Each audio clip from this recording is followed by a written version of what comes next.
यार दोस्त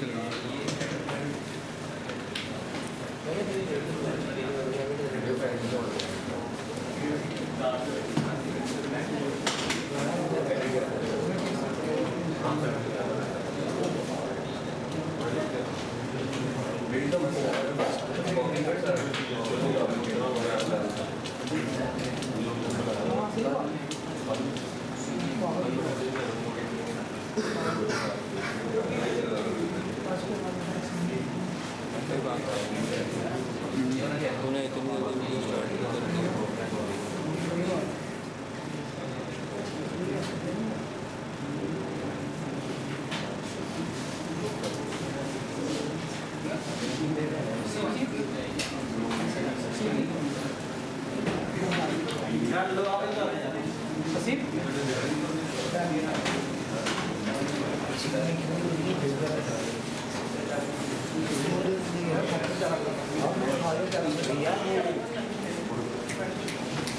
उसने 15 मिनट शॉप है, वो उसने बताई नहीं। शान ने क्या बात सुना यार, उससे नहीं शदीद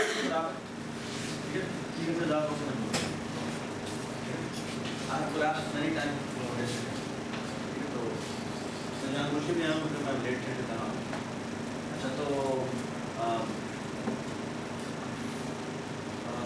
we will learn today. So you remember last time हमने generalized template technique पढ़ी थी, जिसमें सबसे पहले हमने generalizing the function पढ़ा था और उसमें हमने sorting function ठीक है। Did anybody try? So class में वो मैंने प्लीज दिखाए ताकि वो आप लोगों को अगर मसला तो जो भी फिक्स हो जाए ठीक है। I would request कि आज कोशिश करें कि शाम के वैसे भी सेशन होना है ठीक है। तो हम एक काम करते हैं कि शाम में भी सेशन है इसमें अच्छा उसके बाद हमने ग्रोएबल अरे पढ़ी ठीक है। इसमें हमने एक बात की थी कि आज को बात करते हैं ग्रोएबल अरे में हमने क्या आइडिया पढ़ा था कि हमारे पास हमने एक चीज कर लिया ना which was like an array, लेकिन हमारी पहले जो array थी उसमें एक प्रॉब्लम था। प्रॉब्लम क्या था? उसमें जो array है वो एक साइज की इंक्रीज करती है राइट। ये इसको मान कर अच्छा हमारी जो array है वो एक साइज से इंक्रीज करती है राइट। अच्छा अगर हम डेटा को एक साइज से इंक्रीज करवाते हैं तो प्रॉब्लम उसमें हमने कहा था कि जो हमने ग्रोएबल array पढ़ी थी उसमें हमने जो फंक्शन लिखा था वो कुछ इस तरह से थे। उसका नाम मैंने रखा था क्लास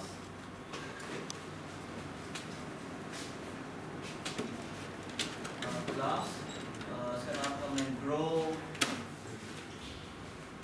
ग्रोइंग अरे ठीक है। और बैकएंड पे हमने रखा था एंड सॉरी यहाँ पे हमने डिफाइन किया था टेम्पलेट, यहाँ पे रखा था टाइप नेम और यहाँ पे रखा था हमने फॉर एग्जांपल ओके।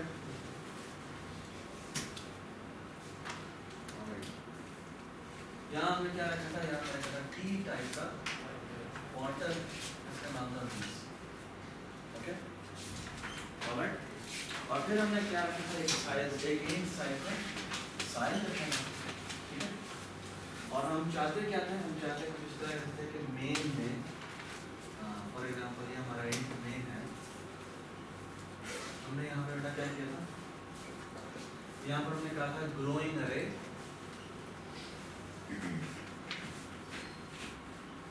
और यहाँ पे फॉर एग्जांपल हम इंट लिखते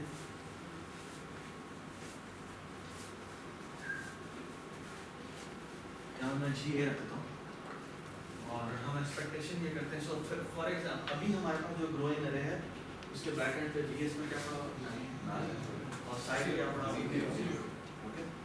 फिर हमने कहा कि हम करते हैं जी ए डॉट पुशबैक और यहाँ पे हम 10 लिखते हैं तो हमारी कितने साइज के लिए बन जाती है एक साइज ठीक है। And now the most interesting part है अगर हम यहाँ पे सी आउट जी ए डॉट की जगह यहाँ पर हम GI0 कहेंगे तो क्या प्रिंट होगा? 10 प्रिंट। क्यों? हमने 10 एंटर कर दिया। 10 का मतलब क्या है? ये नहीं कि उसकी साइज 10 हो गया, इसका मतलब मैंने एक साइज की अरे बना दी है और उसकी जो वैल्यू है वो मैंने यहाँ पर पास कर दी। ठीक है, मेक सेंस? हम ये फंक्शन भी लिख देते हैं। फंक्शन में हमने पब्लिक लिखा, ठीक है। पहले हम बना लेते हैं पुशबैक का रिटर्न टाइप वॉइड होगी, ठीक है। यहाँ पे नाम होगा इसका पुशबैक जी। इसको वैल्यू किस टाइप की आनी है? जनरल बनाया था तो टी टाइप की एक वैल्यू आएगी, द वैल्यू। और हम क्या करना चाहते हैं? हम इसको ग्रो करना चाहते हैं, राइट? तो ग्रो करने के लिए क्या करना पड़ेगा? टी टाइप का टैब बनाना पड़ेगा, ठीक है, ऑलराइट। और कितनी साइज होना है? साइज तो पहले था, तो साइज प्लस कौन है, ठीक है।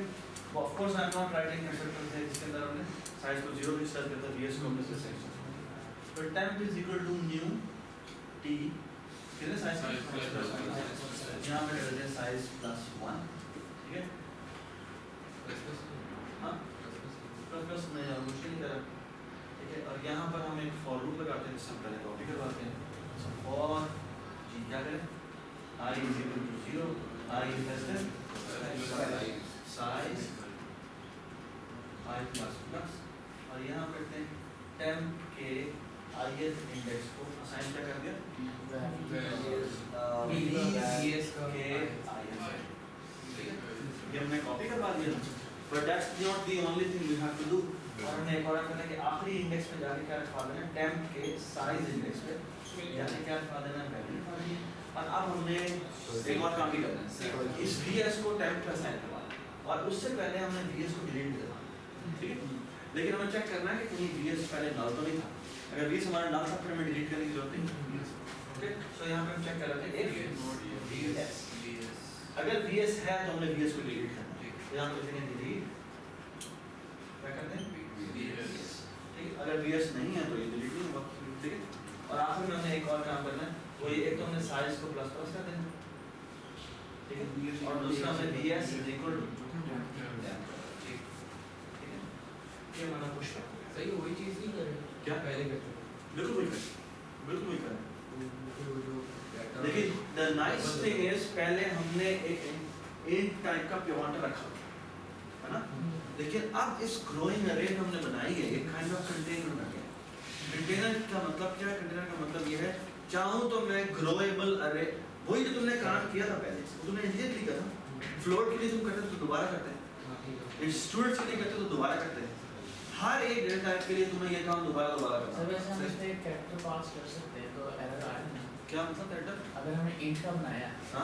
कैरेक्टर पास कर दें समझ नहीं जहाँ टाइम लिखा वहाँ पे a लिखना यहाँ पर नहीं जहाँ पे इच्छा जहाँ टाइम लिखा है वहाँ पे a लिखना हम उसके आसपास वो दैट क्लास हो वो 65 पास हो जाएगा, that's not a problem ji.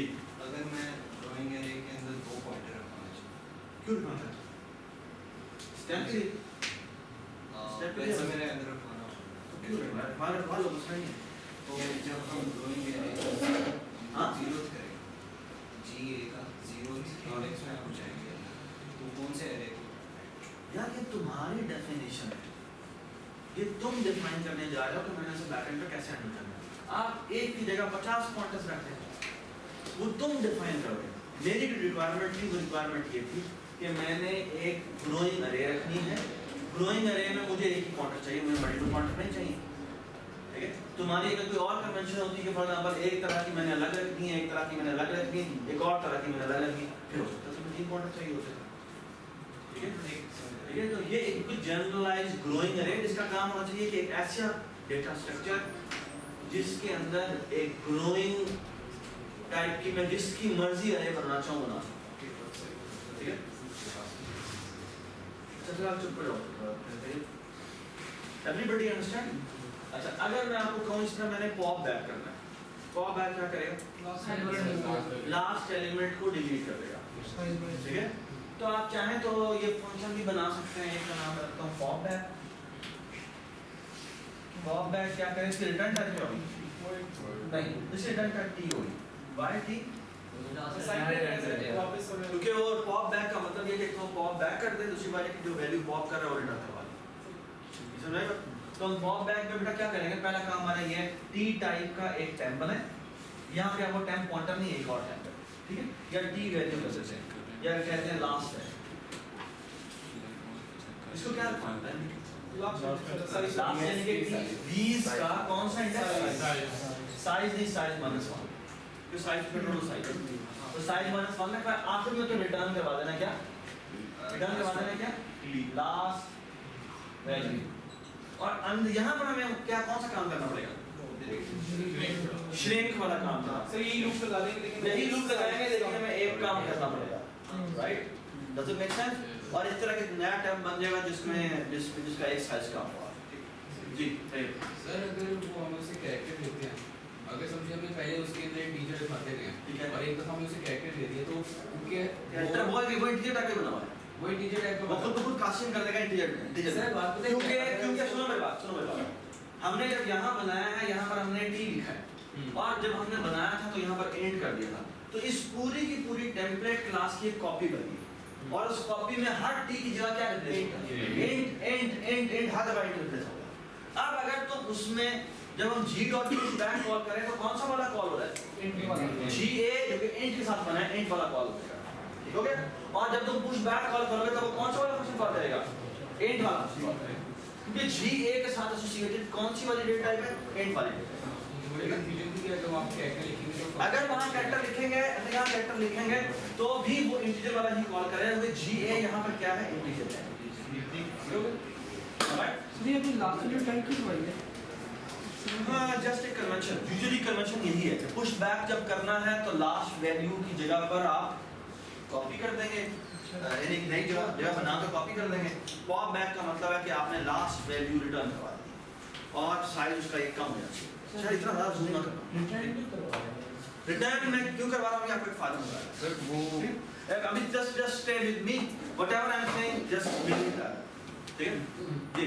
Sir वो पुशबैक का रिटर्न टी करवा रहा है, वो टी को असाइन पुश बैक को रिटर्न नहीं करवा रहा, पुश बैक टी वैल्यू से भेज रहा है, पॉप बैक सॉरी सॉरी क्या पॉप बैक रिटर्न करवा रहा है, वो टी वैल्यू जो वो अरे वाली अगर अरे का इंट है उसको देख के कर रहा होगा या फिर अगर हमने इक्वल टू अगर character equal to pop back किया होगा। आप बेटा जिस डेटा टाइप का आपने बनाया था उस डेटा टाइप का वो पॉप बैक बन जाएगा। अगर आपने यहाँ पे इंट लिखा है तो पॉप बैक पुश बैक दोनों के दोनों इंटीजर के बन जाएंगे और वो किसके साथ एसोसिएट हो जाएंगे, ga के साथ एसोसिएट हो जाएंगे, ठीक है। इसी तरह अगर मैं ग्रोइंग अरे एक और बनाता हूँ और अब मैं फॉर एग्जांपल स्टूडेंट कह देता हूँ और यहाँ पर मैं ग्रोइंग अरे स्टूडेंट लिख देता हूँ, आप किस टाइप का आपका ये सारा पूरा स्ट्रक्चर बन जाएगा, स्टूडेंट टाइप का बन जाएगा, इसमें हर जगह पर स्टूडेंट रिप्लेस हो जाएगा। अब अगर आप डॉट पुश बैक कॉल करेंगे तो कौन सा वाला पुश बैक कॉल होगा, स्टूडेंट का पुश बैक होगा। पॉप बैक करेंगे तो कौन सा वाला पॉप बैक कॉल होगा, स्टूडेंट का पॉप बैक, और वो रिटर्न करेगा वो स्टूडेंट रिटर्न करेगा। बाद में अब देखो ये मैंने एक टेम्पलेट बनाया, याद है मैंने जब फंक्शन टेम्पलेट बनाया था तो मैंने कहा था कि इस फंक्शन टेम्पलेट को यूज करने की एक रिक्वायरमेंट है, और रिक्वायरमेंट क्या थी जवाब दो। सर सब पे लग सकता है, सब पे लग सकता होगा, मतलब ये कि मुझे मैंने फंक्शन लिखा था सॉर्ट का, उस सॉर्ट में कुछ मेरी एक्सपेक्टेशंस थी। वो ऑपरेटर कौन से ऑपरेटर्स ने हमने एक्सपेक्टेशन में कहते थे कि उसने ओवरलोड होना चाहिए, ग्रेटर देन था और इक्वल टू, ये दोनों लेस देन भी कर सकते थे अगर आपने, ठीक है। तो हमने एक्सपेक्टेशन रखी थी, हमने एक्सपेक्टेशन रखी थी कि ये हमने फिर इसका प्रिंट भी बनाया था, प्रिंट हमने अलग बनाया था जिसकी रिक्वायरमेंट थी कि हमने सी आउट ऑपरेटर ओवरलोड, ठीक है। तो इसी तरह आप मुझे ये बताएं कि इसकी क्या रिक्वायरमेंट है,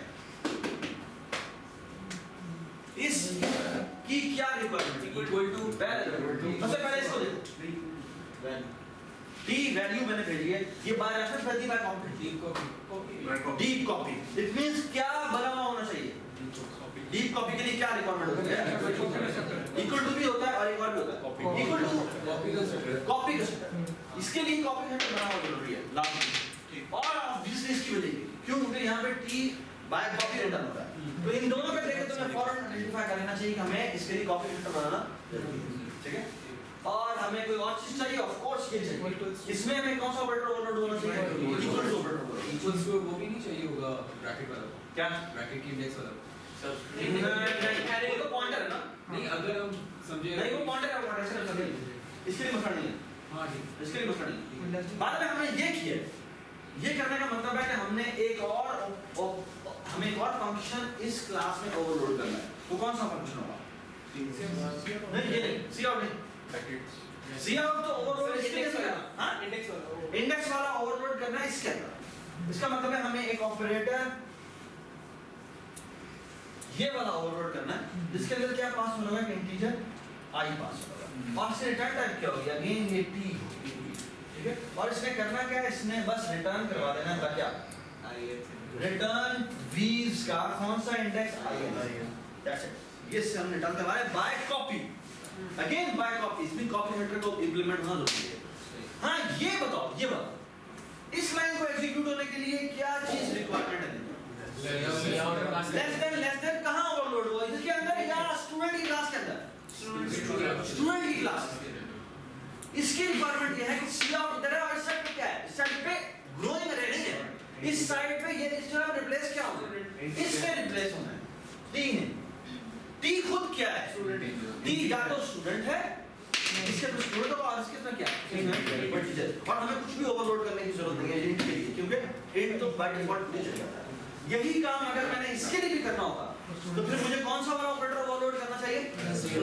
ऑपरेटर लेस देन किसके अंदर? स्टूडेंट की क्लास में नहीं, स्टूडेंट की क्लास में नहीं, स्टूडेंट की क्लास के बाहर। क्यों? क्योंकि लेफ्ट चीज जो आपकी है वो सी आउट है, तो लेफ्ट चीज सी आउट है और राइट चीज आपका स्टूडेंट है। तो फिर आपको एक इंडिपेंडेंट मेन में ही एक ऑपरेटर ओवरलोड करना होगा, जो कि less than operator less than होगा। इसका लेफ्ट पैरामीटर कौन सी वाली डेटा है?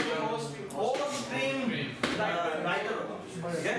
और राइट चीज क्या होगी? स्टूडेंट होगी। Does it make sense? और फिर रिटर्न टाइप क्या होगी? होस्ट स्ट्रीम %, ठीक है। क्योंकि बाय कॉपी आप होस्ट स्ट्रीम को रिटर्न नहीं कर सकते। Make sense? So far so good, everybody understand this, ठीक है। हसीब समझ में आ गया? किसी को समझ नहीं आई तो प्लीज एक बस ये जो हमने ब्रैकेट का ओवरलोड किया वो स्टूडेंट नहीं है। बेटा ये आप किसको एक्सेस कर रहे हैं? इस बड़ी बड़ी बात बताओ, ये क्या है? जी ये क्या चीज है? टी ये क्या है? जी ए क्या है? ये स्टूडेंट नहीं है ना? जी ए क्या चीज है? ग्रोइंग है। जी ए ग्रोइंग अरे। तो ऑपरेटर किसका ओवरलोड होना चाहिए? स्टूडेंट का या ग्रोइंग अरे का? ग्रोइंग अरे का, ठीक है। तो you have to ask yourself कि मेरा नेक्स्ट ऑब्जेक्ट है किसका, किस क्लास का है।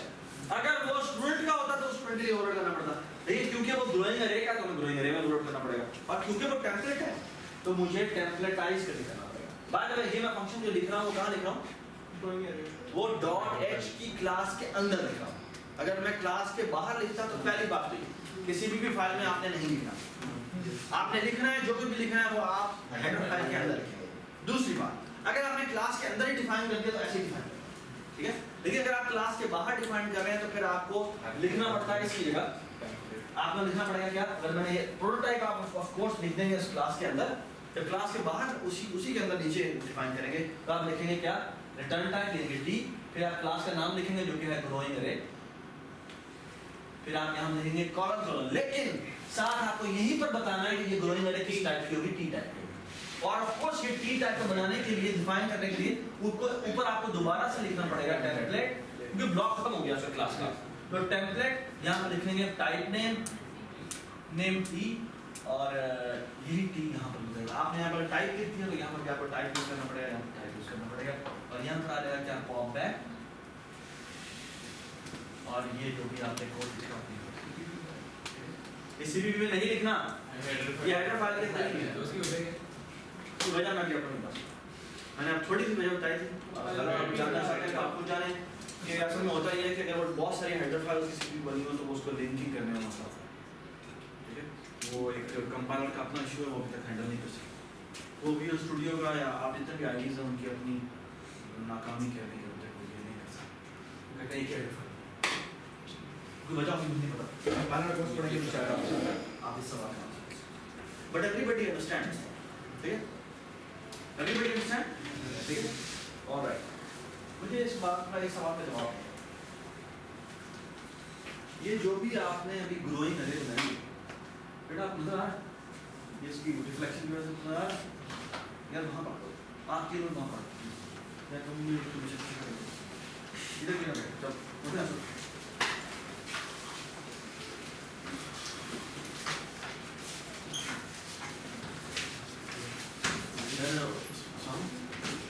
यार I'm sorry, मुझे बहुत चक्कर आ रहा है और मुझे पानी चाहिए। मैं थोड़ा नहीं सोऊंगा, मुझे पानी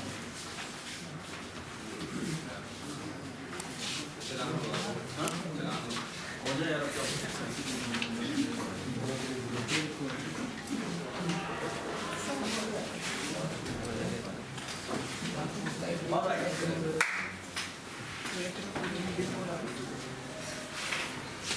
so far so good, no problem, ठीक है? मुझे एक सवाल का जवाब, ये जो मैंने ग्रोइंग अरे बनाई है, जब मैं सिर्फ ये GA बनाता हूँ, है ना? जब मैं सिर्फ GA बनाता हूँ, तो कितनी मेमोरी एलोकेट होती है? जब मैं ये बनाता हूँ, तो कितनी मेमोरी एलोकेट होती है? लेट्स से स्टूडेंट मेरा ये सुनो, मेरा स्टूडेंट जो है, फॉर एग्जांपल उसमें ये मेरी क्लास है स्टूडेंट, और उस क्लास स्टूडेंट में बहुत सारी चीज़ें हैं। फॉर एग्जांपल एक है जी इंट रोल नंबर,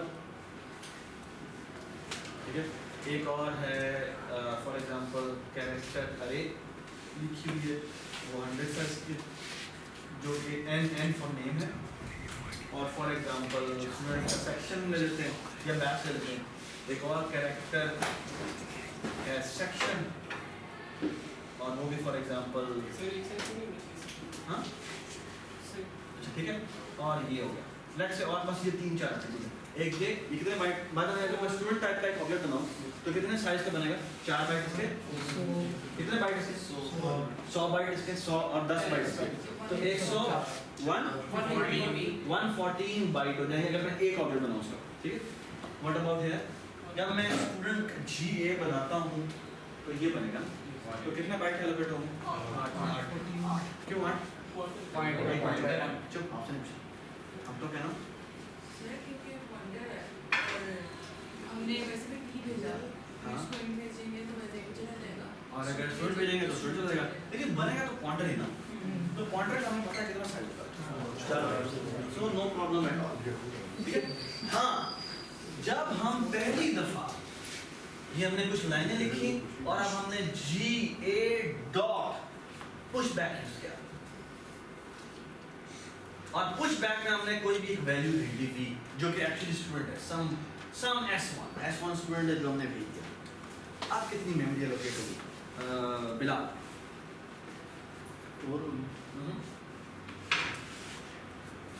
वीज जो है वो तुम्हारी बात ठीक है, यानी ग्रोएबल अरे के अंदर अभी तक उतना का उतना ही होगा, लेकिन VS खुद अब एक किसी की तरफ पॉइंट कर रहा है, एक साइज की अरे की तरफ, और वो किस टाइप की अरे बनेगी? वो एक्चुअली ग्रोइंग अरे जो है वो कितनी बनेगी? वो ग्रोइंग अरे के अंदर VS पड़ा हुआ, और पुश बैक ने एसेंशियली क्या करना है, यहाँ पर आना है, एक टेम्परेरी नया बनाना है, तो एक साइज का स्टूडेंट बन जाएगा और एक साइज की स्टूडेंट टाइप की अरे बन जाएगी, और फिर ये कॉपी कुछ भी नहीं चलेगा क्योंकि साइज 0 है, ठीक है? और फिर वो एक साइज का वो बनाता है और जाके ये डिलीट कुछ भी कॉल नहीं होगा और वो बना देगा, तो एक्चुअली तस्वीर कुछ जो बनेगी कि ये VS पड़ा हुआ और ये एक अरे की तरफ पॉइंट कर रहा हुआ जो कि एक साइज का स्टूडेंट हुआ, और ये स्ट्रक्चर कितना बड़ा है? 114 बाइट्स का है। ये कितने बाइट्स है? 114 बाइट्स का, ठीक है?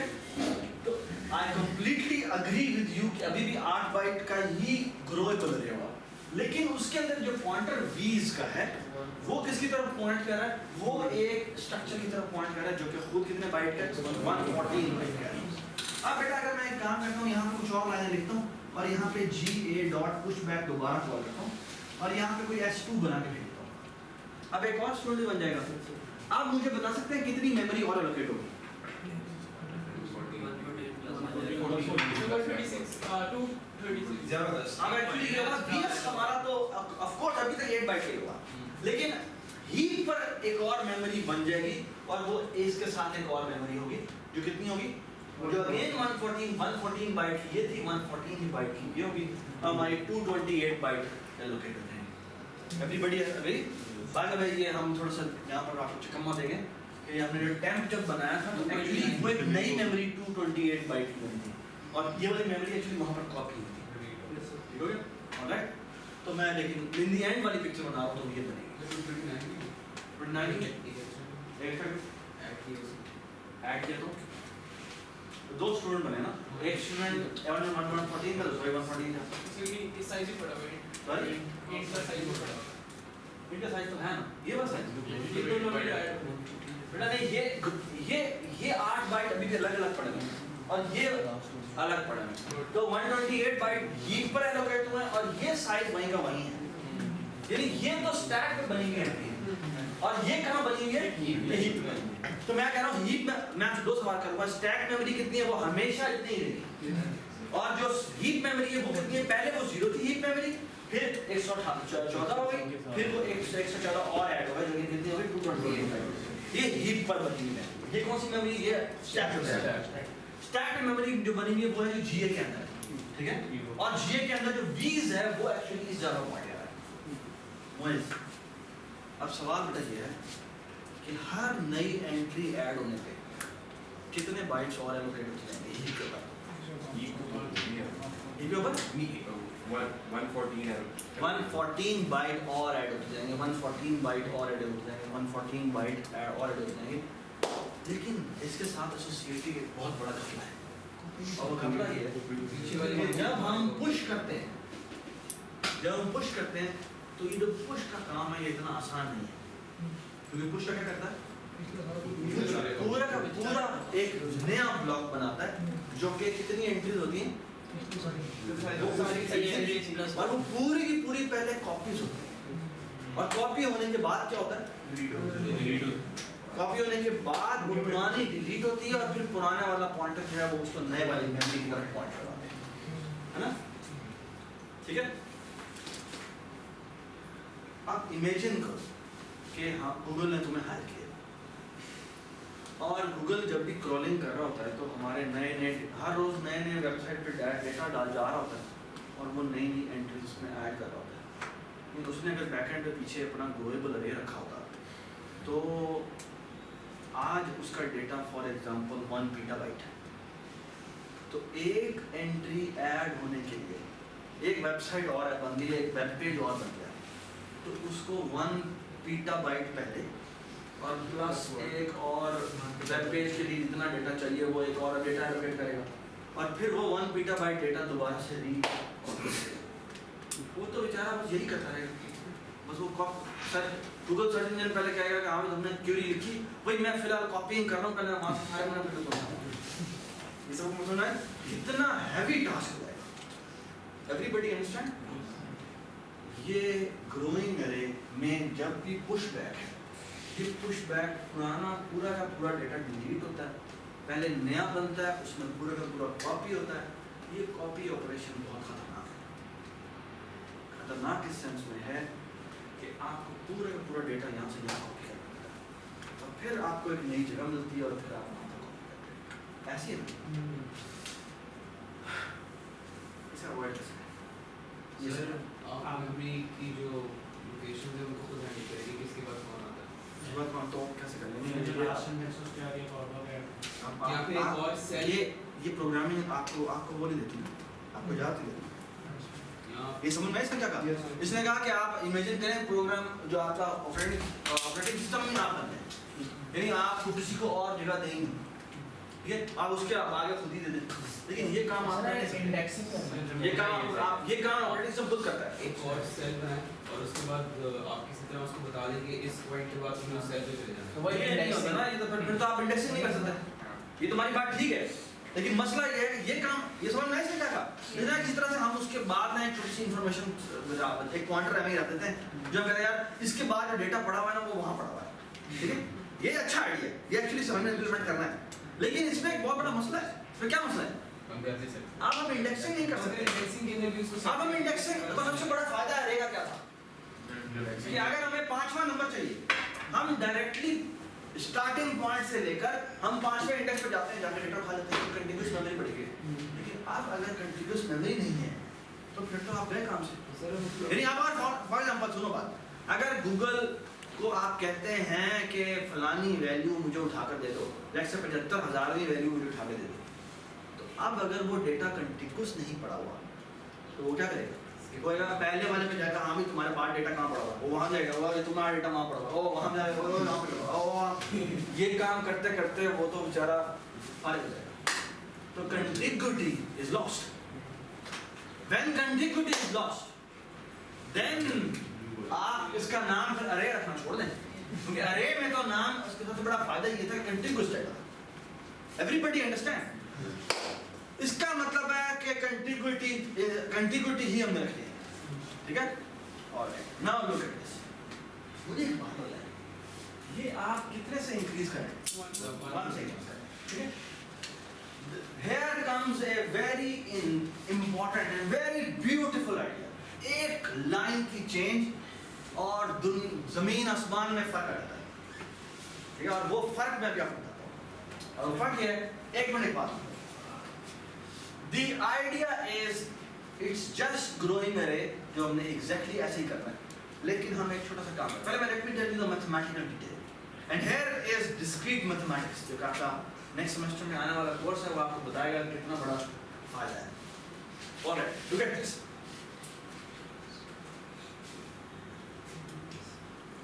The idea is कि ये जो हमने growing array रखी हुई है, हमेशा हम जब पुश बैक करने को कहते हैं तो हम एक साइज का इंक्रीज करते हैं, ऐसे है ना? हम एक साइज का इंक्रीज नहीं करेंगे। The idea is कि हम पता क्या करते हैं, हम इंक्रीज करते हैं by factor of 2. By factor of 2 means multiplied by 2. यानी शुरू में जो अरे बनती है वो एक साइज की है, ठीक है? अब जब एक एंट्री ऐड हो जाती है तो वो तो यहीं पर ऐड हो जाएगी। जब दूसरी एंट्री ऐड करने लगते हैं तो वो जितना भी साइज का होता है उसको डबल कर देता है। डबल का मतलब क्या है? यानी वो 2 साइज का। ओके, अभी तक कोई चेंज नहीं आई, है ना? अब वो दूसरी एंट्री उसने ऐड कर दी, उतनी कॉस्ट साइज कितनी पहले आई? पहले भी तो एक साइज की बनती है, फिर 2 साइज की बनती है। हाँ, अब जब तीसरी एंट्री ऐड होने लगती है वो 4 साइज की बनता है। मोइस, जब तीसरी वैल्यू ऐड करेंगे तो वो तो कॉस्ट पड़ेगी आपको, है ना? ठीक है? यानी कि पहली एंट्री ऐड करने की कॉस्ट, ये मैं साइज बताने जा रहा हूँ, ये साइज, ठीक है? और ये है कॉस्ट। कॉस्ट का मतलब बेटा क्या है कि कितनी मेमोरीज मुझे कॉपी करनी पड़ती है, which means ये कितने आपको वैल्यूज करनी पड़ती है, ठीक है?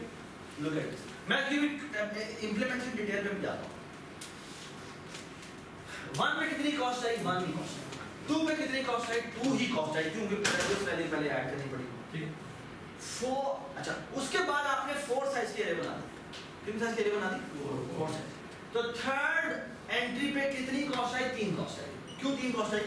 कि 2 पुराने वाले कॉपी करने पड़े और एक हमने और मिले। जब नेक्स्ट वैल्यू हमने ऐड की वो पहले ही 4 साइज की बनी हुई है ना? वो 4 साइज की जब बनी हुई है तो हमें क्या नई स्पेस बनाने की जरूरत है? लोकेशन पे जाकर कॉपी कर लेना है, बस है। तो हम एक्चुअली हमारी कॉस्ट है सिर्फ 1। क्यों 1 है? कॉपी करते क्योंकि हमने सिर्फ पहली जगह पर कॉपी कर देना, बस हमारी स्पेस तो बनी हुई है वहाँ। अब जब हम 5वीं वैल्यू ऐड करते हैं, जब हम 5th वैल्यू ऐड करते हैं तो कितनी स्पेस बनती है? एक्चुअली नई स्पेस एलोकेट हुई नहीं, ठीक है? नई स्पेस एलोकेट एक और मैं बना देता हूँ, यहाँ पर मैं लिख देता हूँ बेटा न्यू वैल्यू इंडेक्स या समथिंग लाइक दैट। तो ये फर्स्ट वैल्यू है, सेकंड वैल्यू है, थर्ड वैल्यू है और ये फोर्थ वैल्यू, ठीक है? फोर्थ वैल्यू पे हमें कोई कॉस्ट पड़ी, हमें एक कॉस्ट पड़ी, और क्या हमने नई स्पेस बनाई? नई स्पेस नहीं बनाई। जब 5th वैल्यू में ऐड करने लगता हूँ तो क्या होता है? मैं 8 की स्पेस बनाऊंगा। क्या बनाऊंगा? भाई स्पेस कोई स्पेस बनना कोई बड़ा काम नहीं है, वो बस दस्ती जहाँ से उसको रैम में जगह मिलती है वो कंटिन्यूस एलोकेट करता है, वो तो O of 1 ऑपरेशन है, ठीक है? लेकिन कॉपी करना एक हैवी टास्क है। कितने मुझे कॉपी करने पड़ेंगे? 4 मुझे कॉपी करने पड़ेंगे, ठीक है? तो 8 स्पेस बना ली मैंने, ठीक है? मुझे कितने कॉपी करने पड़ेंगे? 4 पुराने और 1 नया, कितना हो गया? 5 कॉपी करने। ऐसे हो। उसके बाद क्या होगा?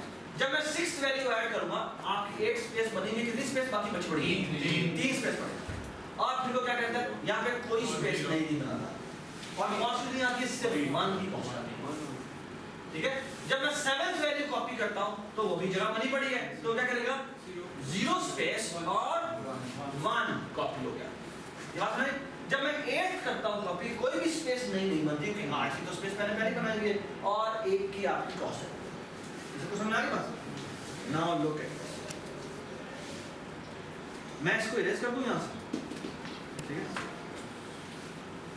मैं ये इरेजर लेके आना, इरेजर लेके आना, हो जाता है।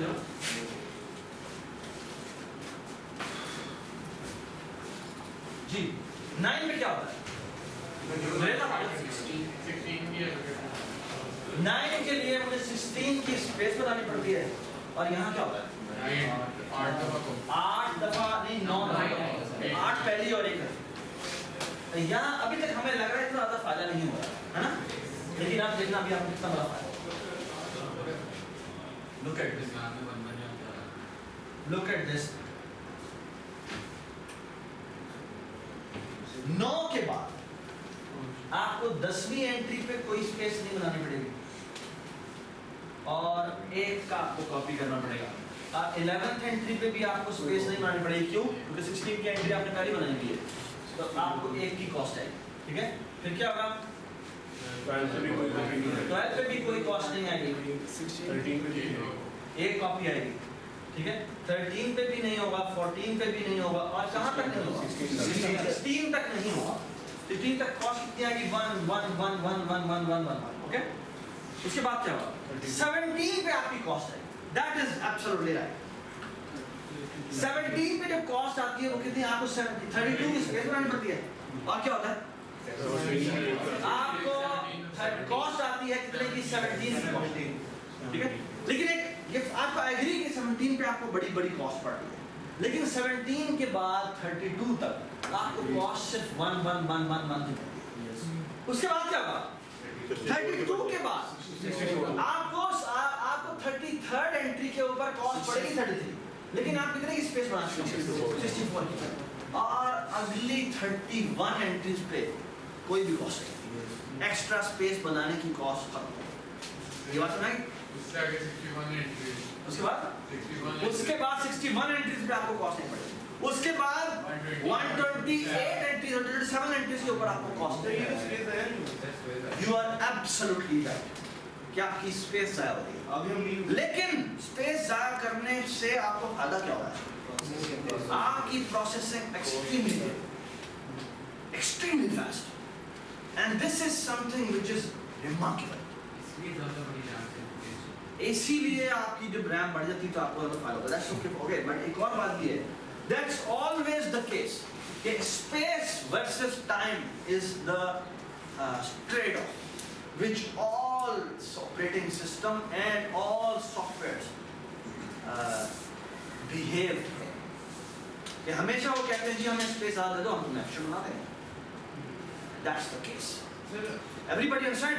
लेकिन एक बात सुनो, अभी एक चीज़ है जो बड़ी इंपॉर्टेंट है, जो मैं अभी आपको बताता हूँ कि हमारी कॉस्ट असल में क्या है। कॉस्ट असल में ये हर ऑपरेशन पे कॉस्ट ही आदमी हमें एक्चुअली ये कैलकुलेट करनी है ना, हमें पहले एक्चुअली कैलकुलेट करनी है कि हमें कॉस्ट पुराने वाले पे क्या पड़ रही है और पुराने अब इस वाले पे क्या पड़ रही है, ठीक है। लुक एट दिस, हमारा सबसे बड़ा मसला क्या है, अगर हम पुराने वाले टेक्निक पे जाते हैं तो पहली इंसर्शन पे कितनी कॉस्ट है, 1, दूसरे ये मैं किसके लिए निकाल रहा हूँ, ये मैं ग्लोबल अरे के लिए निकाल रहा हूँ, तो पहले वाले के लिए कितनी कॉस्ट आती है 1, दूसरे वाले के लिए कितनी कॉस्ट आती है 2, तीसरे वाले के लिए कितनी कॉस्ट आती है 3, नफल, चौथे वाले के लिए कितनी कॉस्ट आती है 4। ये मैं प्लस क्यों कर रहा हूँ, क्योंकि मुझे सारे n ऑपरेशंस की कॉस्ट निकालनी जी, 4 हो गया, 5 हो गया, 6 हो गया, 7 हो गया, प्लस nth ऑपरेशन पे n cost. Do you know what is this? This is arithmetic series जी।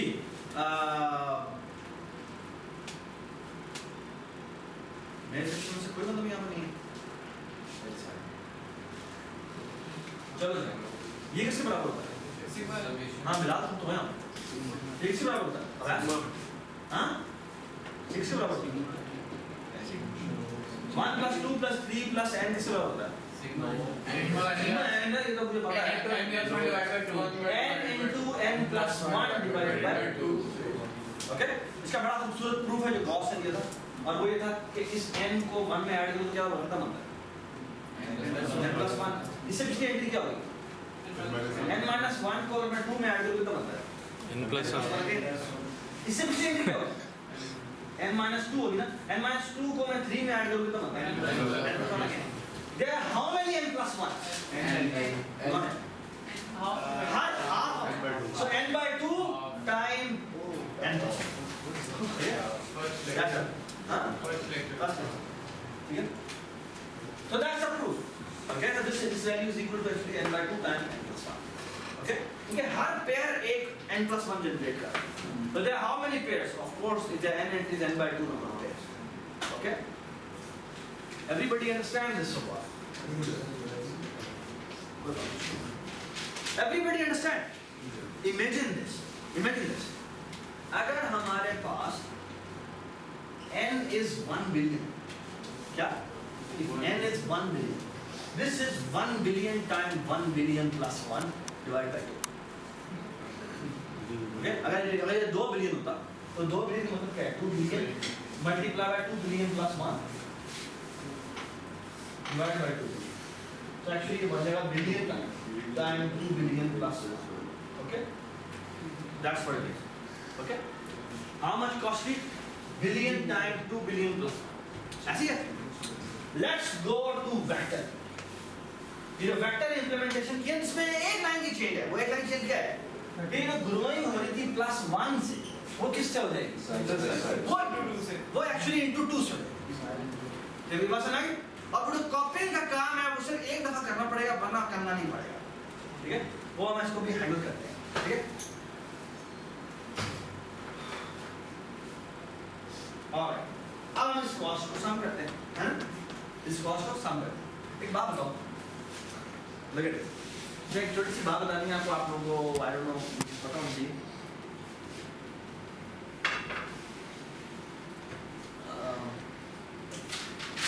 इसको मैं देता हूँ.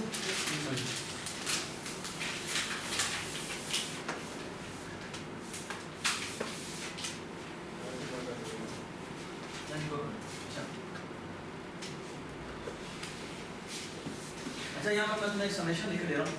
1 plus 2 plus 4 plus 8 plus plus n by 2 plus n. Okay? मेरा सवाल ये इसका पता है क्या होता है? कहते हैं geometric series.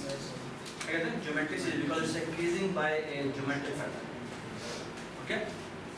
जैसे कहते हैं आपने पढ़ा होगा एक arithmetic series होती थी, एक geometric series. Geometric series में एक common ratio होता है. उस रेशियो से मल्टीप्लाई होगा. ठीक है? ऑलराइट. ये जो समेशन है, ये जो समेशन ठीक इसके बराबर है. ठीक है? मुझे नहीं पता इसके बराबर है, लेकिन उसको मैं प्रूफ देता हूँ. ठीक है? Look at this. इसके बेटा लास्ट टर्म क्या है? इससे पिछली टर्म क्या है? तो आप बता सकते हैं इससे पिछली टर्म क्या होगी? ठीक है? सही है?